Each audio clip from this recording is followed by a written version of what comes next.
மயிலாடுதுறையில் பாரம்பரிய கொலு பொம்மைகளின் விற்பனை அதிகரித்துள்ளது விற்பனையாளர்களிடையே மகிழ்ச்சியை ஏற்படுத்தியுள்ளது.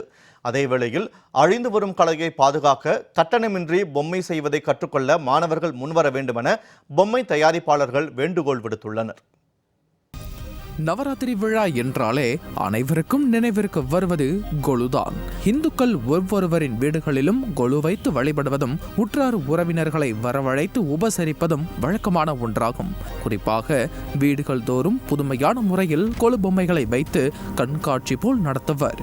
இந்த ஆண்டுக்கான நவராத்திரி விழா நெருங்கி வரும் நிலையில் கொலு பொம்மைகள் விற்பனை களை கட்ட தொடங்கியுள்ளது. மயிலாடுதுறையில் 120 ஆண்டுகளாக கொலு பொம்மைகள் பாரம்பரியமான முறையில் தயாரிக்கப்படுகின்றன. இந்த ஆண்டு நவராத்திரியை முன்னிட்டு கொலு பொம்மை உற்பத்தியாளர்கள் சிந்தனையை தூண்டும் விதமாக புது புது டிசைன்களில் கொலு பொம்மைகளை தயாரித்து விற்பனை செய்கின்றனர். பாரம்பரிய கிராமங்கள், சந்தைகள், வீடுகளில் விறகு அடுப்பு, மண்பானையில் சமையல் செய்வது, விவசாயிகள் பண்டைய கிராம விளையாட்டுகளை ஆடுவது போன்ற பொம்மைகள் தயார் செய்யப்பட்டுள்ளன. அது மட்டுமின்றி கிரிக்கெட் ஆடும் பொம்மைகள், திருமண காட்சி, 3 அடி உயரம் உள்ள தலையாட்டி பொம்மை, பெண்களுக்கு சடங்கு செய்யும் நிகழ்ச்சிகள், கிருஷ்ணாவதாரம், தசாவதாரம் பொம்மைகள், கல்கத்தா காளி, சரஸ்வதி பூஜை போன்ற பொம்மைகளும் வடிவமைக்கப்படுகின்றன. மேலும் சீன வாஸ்து முகமூடி பொம்மைகள், எகிப்து மம்மி பொம்மைகள், குழந்தைகளை கவரும் சோட்டா பீம் பொம்மைகள், நவகன்னிகளின் பொம்மைகள் உள்ளிட்ட 200க்கும் மேற்பட்ட டிசைன்களில் கொலு பொம்மைகள் தயார் செய்யப்பட்டுள்ளன. ஆண்டுதோறும் களிமண்ணை வெட்டி எடுத்து அவற்றை வண்டல் மண்ணுடன் சேர்த்து கொலு பொம்மைகளை தயார் செய்யும் பணி மார்ச் மாதம் முதல் துவங்குகின்றன.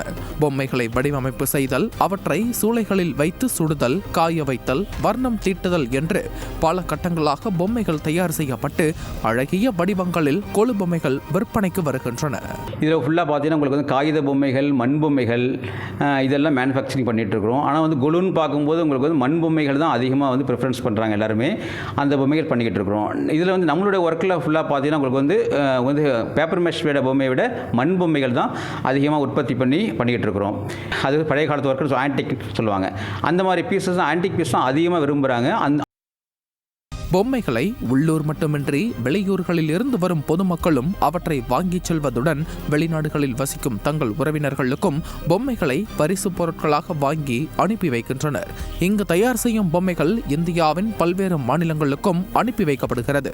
பொம்மைகளின் விற்பனை அதிகரித்திருப்பதால் உற்பத்தியாளர்கள் மகிழ்ச்சி அடைந்துள்ள அதே வேளையில் 5 தலைமுறைகளாக பொம்மைகளை செய்து வரும் தாங்கள் தற்போது குறைந்து வருவதாகவும், சுற்றுச்சூழலுக்கு கேடு இல்லாத இந்த பொம்மைகளை செய்வதற்கு மாணவர்கள் முன்வந்தால் கட்டணமின்றி கற்றுத்தர தயாராக இருப்பதாக கொலு பொம்மை தயாரிப்பாளர்கள் தெரிவித்துள்ளனர்.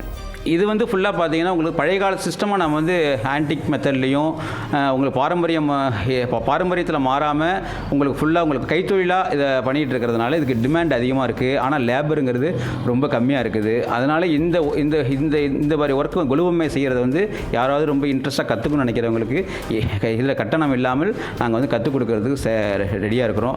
இது வந்து யார் வேணாலும் கற்றுக்கலாம். உங்களுக்கு ஸ்கூல் பிள்ளைங்கள், அது காலேஜ் படிக்கிறவங்க, இந்த மாதிரி உள்ளவங்களுக்கு நாங்கள் வந்து எந்த கட்டணம் இல்லாமல் நாங்கள் வந்து கற்றுக் கொடுத்துட்ருக்கோம்.